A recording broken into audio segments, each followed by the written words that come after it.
With the NHL trade deadline just days away at this point, Joe Sakic has already gotten a head start with a couple of Avalanche trades. This has certainly increased the amount of trade chatter, as this could very well prompt other teams to pull the trigger prior to March 21st. Therefore, we're going to go over a player that we haven't yet discussed and a few that we have previously this season. And with that, here are 4 NHL players that could be moved at this deadline and where they may end up.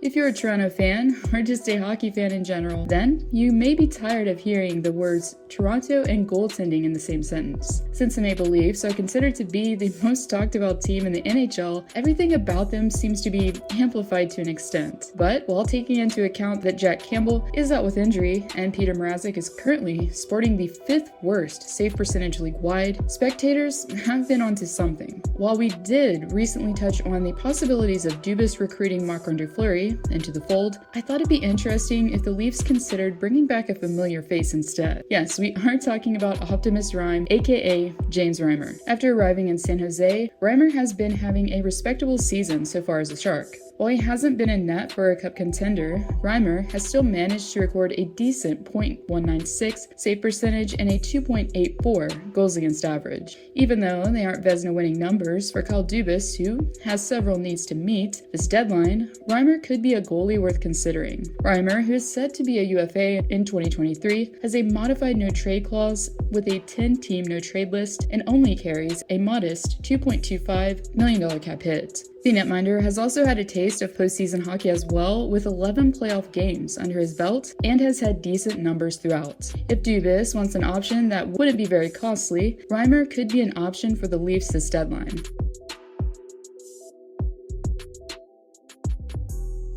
For Pittsburgh this season, the main issue hasn't been goaltending, but rather secondary scoring. With Jason Zucker on the IR and names such as Kasperi Kapanen and Evan Rodriguez underperforming, the Getzel-Crosby-Rust line has been largely carrying the team. While we do know that GM Ron Hextall has inquired about Brock Besser in Vancouver, another potential player that could be of interest to the Pens is Tyler Bertuzzi. Recently, Frank Saravalli from the Daily Faceoff made it known that Wings GM Steve Yzerman is willing to trade pretty much anyone not named Mort Seider or Lucas Raymond for the right price. Bertuzzi, who was featured in the rumor mill a bit this season, has been producing at close to a point-per-game pace for Detroit. With 24 goals and 24 assists in 50 games played on the season, Bertuzzi, at 27 years of age, could be a huge addition for Pittsburgh and their struggling second line. Carrying a reasonable $4.75 million cap hit, if he was acquired, the forward would still have another season on his 2-year deal that expires in 2023. The only real concern with Bertuzzi specifically is the fact that he is unvaccinated, therefore he wouldn't be able to travel with the team and cross the border into Canada. Not only would Bertuzzi be contributing offensively, but would also add an element of physicality that he's known for that Pittsburgh is in desperate need of. Now, according to Elliot Friedman, we do know that Pittsburgh was dangling John Marino out as bait for Vancouver. If Detroit was interested, he could be a piece included in the deal. Marcus Pettersson has also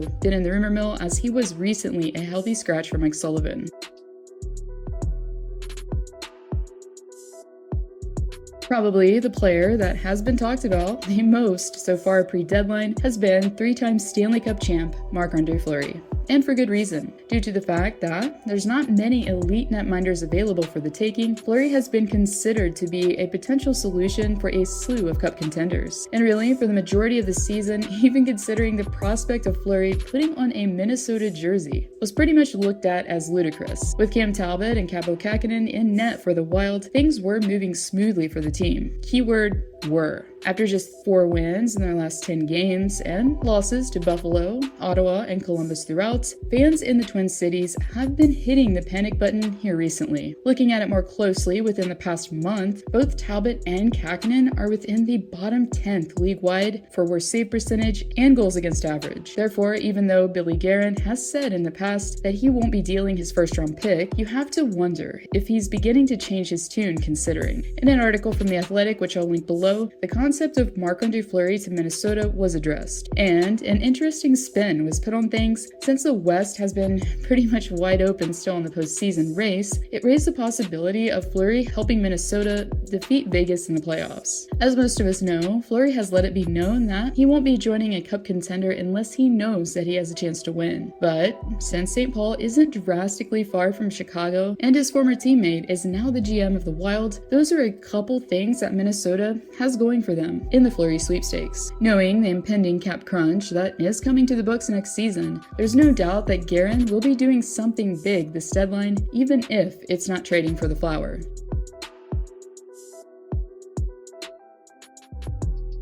For Ken Holland in Edmonton, things have been pretty slow as far as roster moves are concerned, as the Oilers attempt to snag a playoff position under newly appointed bench boss Dave Woodcroft. Holland has been patiently waiting to pull the trigger on any big move, but with needs to address in net and secondary scoring, if his team continues trending upwards until the deadline, it's likely the GM is going to leverage his first-round pick after all. An issue lately that's plagued Edmonton is their special teams. Looking at their power play percentage for the past 2 months, the Oil rank as the 8th worst league-wide on the power play, which is a troubling stat for a team that's striving for cup contention. Knowing that Holland would likely welcome a little cap flexibility after the season, one player that he could choose to target is 2-time Stanley Cup champ Phil Kessel. The postseason realistically for Arizona has been off the table since the season began, but that doesn't mean that GM Bill Armstrong hasn't been busy scrounging up picks for the future. An article from The Athletic brings up a potential trade involving Zach Kassian as part of the return for Phil Kessel. Kassian, who recently returned from injury, has struggled mightily offensively since receiving his most recent contract that's valued at $3.2 million AAV. While Kessel has struggled some this season, with close to a 5% shooting percentage, pairing him with star talent such as Leon Draisaitl or Connor McDavid could definitely help him bounce back.